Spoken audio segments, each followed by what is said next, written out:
Não eram os apóstolos, mas os discípulos. Os apóstolos continuaram em Jerusalém, mesmo depois que começou a haver então a grande perseguição liderada por Paulo. E o primeiro mártir, o primeiro a sofrer a perseguição, o primeiro a morrer por essa perseguição, nós vemos aqui Estevão, homem cheio de fé, cheio do Espírito Santo, que Deus operava milagres, maravilhas através dele. Ele agora então é perseguido e levado à presença então de seus algozes, é condenado a morrer apedrejado. E ele, quando apedrejado, então nós vamos ver que aí existe a presença de Saulo, que mais tarde se tornaria o apóstolo Paulo, e através da morte de Estevão, o evangelho então vai passar as fronteiras da cidade de Jerusalém com os discípulos que existiam em Jerusalém. Então, quais as consequências da morte aí de Estevão? Então vamos ver que a morte de Estevão foi aí uma semente plantada. O evangelho foi então desenvolvido, espalhado por causa da morte de Estevão, por causa da grande perseguição que se iniciou com a morte de Estevão. Vamos ver aí nesse quadro. Então, como consequência do martírio de Estevão e a perseguição que se iniciou a partir daí, houve a jornada evangelística de Filipe, que foi a Samaria, pregou, muitas pessoas aceitavam e havia uma grande alegria naquela cidade. Depois o eunuco, que se converte, e depois Filipe ainda é levado a Azoto para pregar. Vemos aí a conversão de Saulo, que viu ali o testemunho de Estevão quando ele estava morrendo. Vimos aí a viagem missionária de Pedro.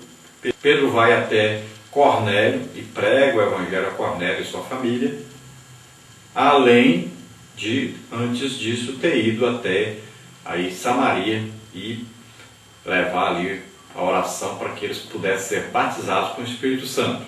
Também vemos aí a fundação da igreja em Antioquia da Síria, no capítulo 11, onde nós vemos aí que haviam aí mestres, profetas, né? Ali nasceu então a igreja missionária, a partir de Antioquia da Síria, onde estavam ali Barnabé e Saulo. Então Deus separou Saulo e Barnabé para a obra de missões, e ali se iniciou então a pregação e abertura de várias igrejas por todo o mundo conhecido naquela época. Então ainda hoje continua a grande perseguição contra a igreja, e essa perseguição ela vai aí em 3 sentidos diferentes. É uma perseguição física, cultural e institucional. Então, por que física? Porque as pessoas sofrem fisicamente devido a essa perseguição. Muitos estão aí morrendo, estão dando suas vidas, são mártires. Podemos ver aí vários exemplos. Vamos ver na Coreia, né, no Irã, na China e em vários outros países que você pode ver aí. Tem uma lista de países, os 10 países que mais perseguem a igreja. Está aí uma lista para você ver. São igrejas queimadas, são homens, mulheres e até crianças que são assassinadas devido então a pregar o evangelho de Jesus Cristo. Existe também aí um sofrimento, uma perseguição cultural. As pessoas não aceitam, por exemplo, né, na maioria das cidades onde os muçulmanos têm a sua lei baseada no Alcorão, eles não aceitam que ninguém pregue o evangelho a um muçulmano. Nenhum muçulmano pode se converter, nenhum muçulmano pode ouvir a pregação. Quem pregar a um muçulmano, então é preso, condenado e morto.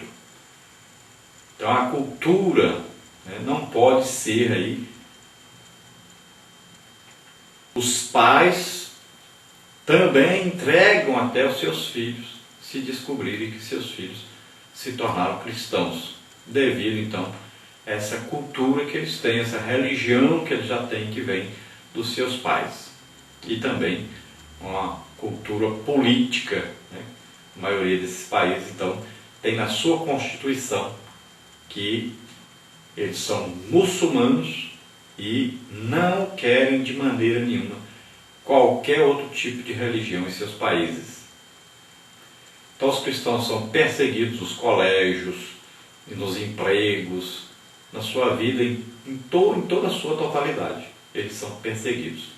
E a perseguição é institucional, porque leis são criadas para que a palavra de Deus não seja pregada, não seja divulgada. E até em alguns países eles fazem filmes, DVD, colocam nos programas de TV e em DVD filmes e testemunhos contrários ao Evangelho, falando mal do cristianismo, falando coisas absurdas através desses filmes. E as leis dos países proíbem a pregação do Evangelho. São leis e mais leis. No Brasil, por exemplo, estão aí criando diversos tipos de leis, como você vê aí, que tentam de toda maneira parar o crescimento do cristianismo verdadeiro no país, que tentam de todas as maneiras fazer com que a Bíblia não seja pregada como ela é. Como essa lei absurda aí de que nós não podemos mais falar o que a Bíblia diz sobre, por exemplo, homossexualismo, prostituição. Daqui a pouco vai ser proibido falar contra pessoas que estão aí no crack, né, estão nas bebidas, na prostituição. Daqui a pouco vai ser proibido qualquer coisa, falar que alguma coisa seja pecado. Então as leis estão sendo criadas cada dia mais para poder impedir que a Bíblia seja divulgada, seja pregada. Mas ainda bem que Deus usa a morte, a perseguição dos seus servos para que o Evangelho seja pregado, seja divulgado e muitas vidas sejam salvas. Como é o caso lá de Estevão. Paulo, um homem muito severo, um homem endemoniado, um homem maligno, que não sentiu nenhum tipo de dó, de sentimento bom quando viu Estevão ser apedrejado. Era um homem terrível. A Bíblia diz que ele respirava ameaças. Mas mesmo com toda essa violência, Deus o usou para que o Evangelho fosse propagado em todo o mundo naquela época. Agora, nós temos que saber que existe uma perseguição que é mais perigosa do que essa perseguição visível, que é a perseguição onde as heresias são introduzidas na igreja. É a pior perseguição que existe. Por que nós sabemos isso? Basta você ver aí a região onde Paulo pregou o Evangelho, abriu igrejas, Timóteo dirigiu igreja ali, Barnabé, o próprio apóstolo João pregou o Evangelho ali, dirigiu igreja ali, que é hoje a região da Turquia. O que aconteceu? Ali era a região onde o Evangelho propagou-se rapidamente. Era uma maravilha. Mas, e se você for lá hoje? Você não vai encontrar mais o cristianismo legítimo. Você vai encontrar inimigos do Evangelho. Nem é permitido mais pregar o Evangelho ali. São regiões hoje onde o islamismo domina e onde não se aceita que se pregue o Evangelho. O que aconteceu? Por que as igrejas fecharam? Por que não existem mais ali crentes, filhos de Deus, legítimos? Por quê? Porque as heresias foram introduzidas sorrateiramente. E Jesus avisou nas cartas escritas às igrejas daquela região, Jesus avisou para que se tivesse cuidado com as heresias, com os falsos ensinos no meio da igreja. E eles não tomaram o devido cuidado. Aquilo que custou tantas vidas, tanto sacrifício, foi perdido.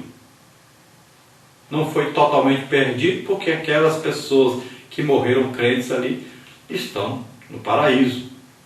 Mas hoje não existe mais a igreja ali. Por quê? Porque não tomaram cuidado com a pior arma de Satanás, que são as heresias introduzidas encobertamente no meio da igreja, os falsos mestres. Então nós vemos que a igreja em Jerusalém prosperava, estava tudo bem, estava sempre crescendo. O número que começou ali com quase 3.000, chegou a quase 5.000, lá no milagre que aconteceu na Porta Formosa. Depois vários sacerdotes aceitando, e crescia a palavra de Deus e foi desenvolvendo. Mas os apóstolos sabiam que foi-lhes dado uma ordem e eles precisavam obedecer essa ordem, precisavam o Evangelho crescer nas outras regiões também. Mas eles demoraram e de repente aconteceu algo que fez com que o Evangelho saísse das fronteiras de Jerusalém e atingisse o mundo, que foi a morte de Estevão e a posterior então perseguição aos cristãos que estavam em Jerusalém. Os apóstolos ficaram em Jerusalém, mas os discípulos fugiram. Vários discípulos, muitos discípulos, fugiram de Jerusalém para não morrerem. E assim, por onde eles passavam, eles pregavam o Evangelho. Como foi o caso de Filipe, que pregou em Samaria e ganhou muitas almas ali.